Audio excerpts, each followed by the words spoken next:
Mga kwentong pambata. Ang magandang natutulog. Nung unang panahon, sa mundong puno ng mahika, may nakatirang hari at reyna. Gayunpaman ang kanilang mga puso ay mabigat sapagkat sila ay nanghahangad ng isang tagapagmana ng trono. Kamahalan, ang aking bolang kristal ay nakakatawa at kakaiba. Nakikita ang inaharap hanggang sa 100 taon lamang. Nako, walang pahiwatig ng isang maharlikang tagapagmana na mamumuno sa kahariang ito.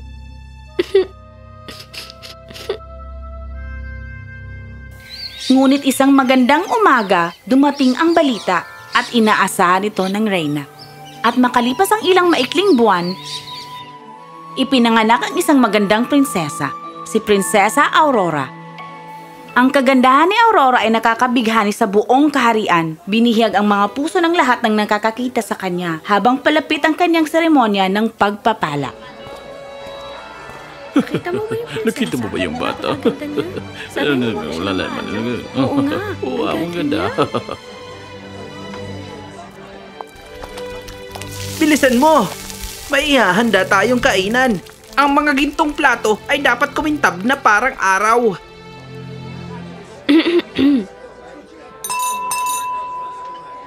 Lubos kong ikinararangal na tanggapin ang lahat ng mga diwata mula sa malayong lugar para sa pagpapala ng ating minamahal na Aurora. Nag-imbita kami ng mga engkanto mula sa lupain, dagat at himpapawid.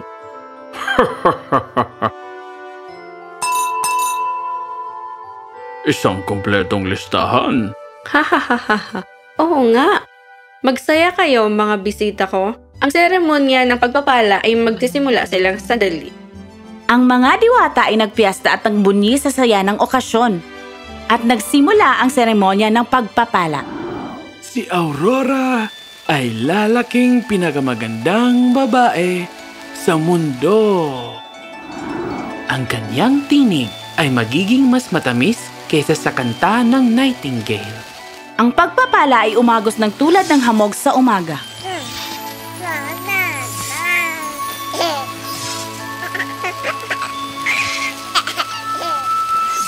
Ngunit biglang, ang mga hangin ay umuungol at ang kalangitan ay naging bagyo. Bakit nagiging galit na galit ang panahon? Hindi dahil sa panahon, kundi dahil... Ang lakas ng loob niyong kaligtaan ako! Very Maleficent. Maleficent? Buhay siya? Hindi ba nawala siya ng 60 taon? Saan siya nanggaling? Bakit hindi alam ng hari na siya ay buhay? Kahit tayo, hindi rin natin alam. Maleficent, pakiusap. Lutasin natin ito ng mapayapa. Patawarin mo sila, Maleficent. Wala silang sinasadyang pinsala. Ngunit walang naririnig si Maleficent. Tanging ang puot at pagbomba ng kanyang sariling puso. Sa palagay ko ay hindi ako nakagawa ng hiwa sa iyong kumpletong listahan ng bisita. Kamahalan! Very Maleficent. Ako'y walang paraan para maabot ka. Bukod sa kanilang lahat, may isang batang engkanto na seryosong nanonood. Na si Fairy Merryweather. Oh, hindi ako makapaniwala sa sinasabi niya. Ano pang nangyayari? Ang kapatid kong si Maleficent, medyo maalab ang ugali. Hindi to maganda. Ngunit, hindi ako inimbitahan at iyon ang iyong pinili. Ngayon, ang pagpapala ay magiging akin. Maleficent, magpakabait ka. Siyempre, lahat tayong mga engkanto ay nakakakuha ng isang biyayang ibibigay. Hindi ba? Huwag mong alala. Ako ang pinakamabait na lilalang. Hindi ko sasayangin sa isang sumpa. Pinagpapala ko ang batang ito na magkaroon ng magandang buhay. Ha? Ngunit hanggang sa edad na 16 lamang. Dahil iyan kung kailan niya matutusok ang kanyang daliri sa isang suliran ng umiikot na gulong at huminto sa paghinga. Magpakailanman! Ano nangyari? Nakakatakot naman. Grabe naman. Nakakatakot sila. At dahil dito, binasag ni Maleficent ang bintana at naglaho sa madilim na gabi. Kamahalan, mangyaring itigil ang iyong kalungkutan. Fairy Merryweather? Nasaan ka? Ipinaliwanag ni Merryweather kung bakit siya nagtatago. Kilala ko kung paano magalit ang aking kapatid. Nakakalungkot na walang sino man sa ating may sapat na lakas upang mabawi ang pinsalang dulot ng kanyang sumpa. Ngunit mayroon akong natitirang pagpapala at magbibigay ito sa inyo ng ginawa. Sa edad na 16, kapag hinawakan niya ang karayom, hindi siya titigil sa paghinga. Ngunit siya ay matutulog. At siya ay magigising sa halik ng isang tunay na prinsipe. Ito ang ating kapalaran. Dapat may dahilan ito. Hindi ito maaari. Hahanapin ko si Maleficent hanggang sa dulo ng mundo at ipapahayag ko na ang lahat ng umiikot na gulong ay sunugin. Lumipas ang mga taon at lumaki si Aurora na maganda at matalino.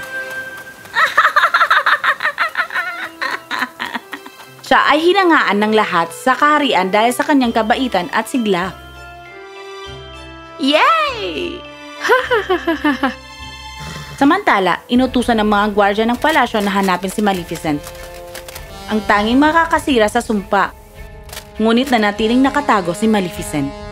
Habang papalapit ang 16 na kaarawan ni Aurora, bakit parang seryoso ang lahat? Ngayon ay aking kaarawan. Walang sino man ang nagsabi sa kanya tungkol sa kanyang kapalaran.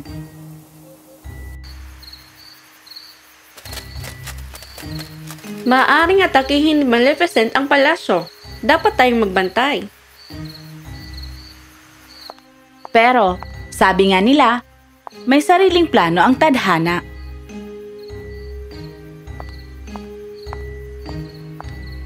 Hay nako, ang alikabok naman dito! At may isang malaking bagay na nakadamit.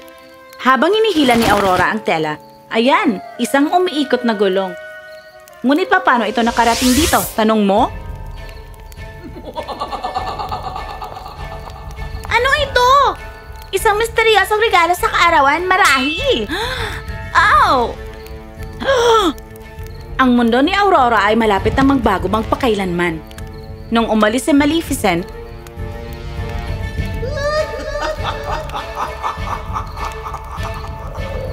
nagmadaling pumasok sina Flora, Fauna at Merryweather dahil ngayon lang nila nalaman ang presensya ni Maleficent.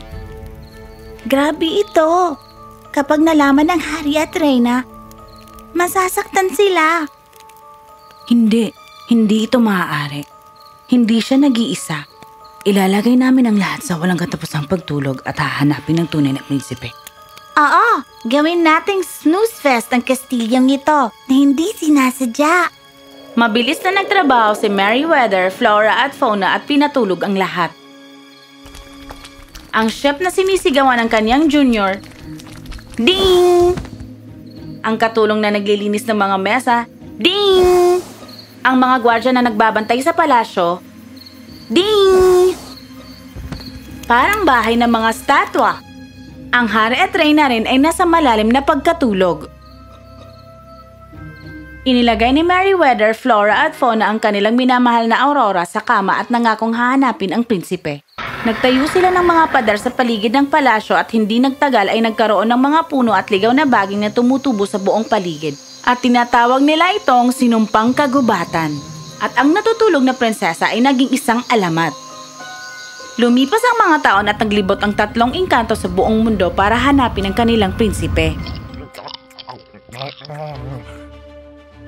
Oh, tumigil na ba siya sa pagkain?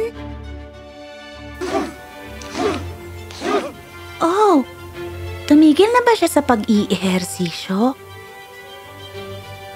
Ay nako, gising na ba siya? Ay.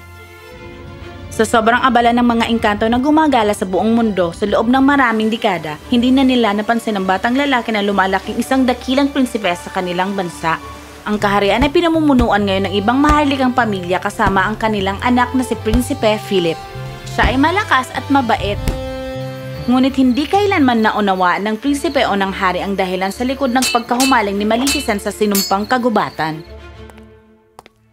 Kung hahayaan nating makuha ni Maleficent ang kagubatan, sa lalong madaling panahon ay mapapasa kanya ang buong kaharian. Huwag kang mag-alala, Ama. Sa pagkakataong ito, si Maleficent ay matitigil na ang kanyang kasamaan. Isang makasaysayan ng araw na yon, isang malagim na labanan ang naganap.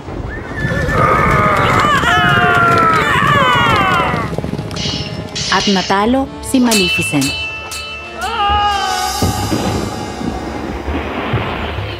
Ikinagalak ng kaharian ang kanilang tagumpay at gayon din ang mga diwata. Tayo ay nabulag. Siya ay ating prinsipe. Siguro dapat magpatingin na tayo sa doktor ng mga mata. Yay! Prince Philip! Yay! Woohoo! Nung gabing yon, binisita ng mga diwata si Prinsipe Philip at sinabi sa kanya ang lahat. Isang prinsesa ang natutulog sa sinumpang gubat? Naunawaan ng prinsipe ang lahat at agad umalis papuntang sinumpang kagubatan. Nakarating siya roon ng madaling araw. Habang papalapit siya sa kagubatan, napagtanto niya na ang pagtagos dito ay magiging mas mahirap kaysa sa pagkikipaglabang kay Maleficent. Pinoprotektahan ng kagubatan ng palasyo.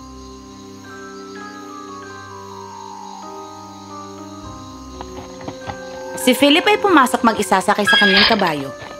Pinagmamasdan siya ng mga diwata ngunit hindi siya tinutulungan.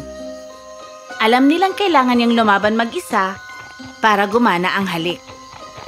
Kailangan niyang patunayan na siya ang tunay na prinsipe. Sa wakas ay nakapasok na siya sa palasyo.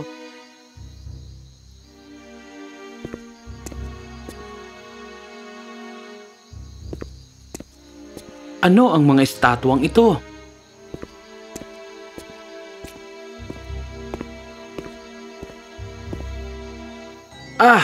Kung talagang may prinsesa dito, tiyak na kailangan siyang iligtas. Ang lugar na ito ay tila isang tambakan. Pagkalapit ni Prinsipe Philip sa kama ay nabigla siya sa kanyang nakita. Nagawa mo. Halikan mo siya! Gisingin mo siya! At ginawa iyon ni Philip ng buong pagmamahal.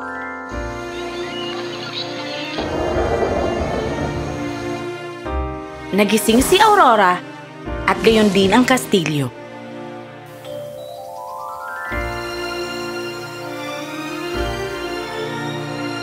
Ano? Anong nangyayari? Aurora! Aking anak. Prinsesa.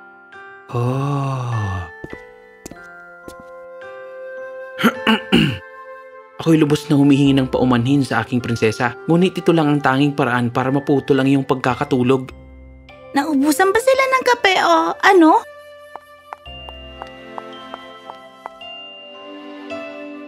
Ipinaliwanag ito ng lahat ng mga diwata kay Prinsesa Aurora na lubos na nagpapakumbaba at nagpapasalamat sa kanyang prinsipe. Ang natutulog na kastilyo ay gising na ngayon at nagagalak sa pagbabalik ng kanilang katinuan. Hindi nagtagal ay dumating si Prinsipe Philip upang makoronahan. Sa tabi mo, aking prinsipe, pakiramdam ko ako ang pinakamaswerteng tao sa buong kaharian. Nalampasan ng ating pagmamahalan ang lahat ng pagsubok. Si Philip ay umibig na sa magandang prinsesa. At siya naman ay natagpuan ang tunay na kapareha ng kanyang puso. Kaya ang kwento ng magandang natutulog ay natagpuan ang kaakit-akit na pagtatapos nito o marahil ang simula ng kaligayahan magpakailanman.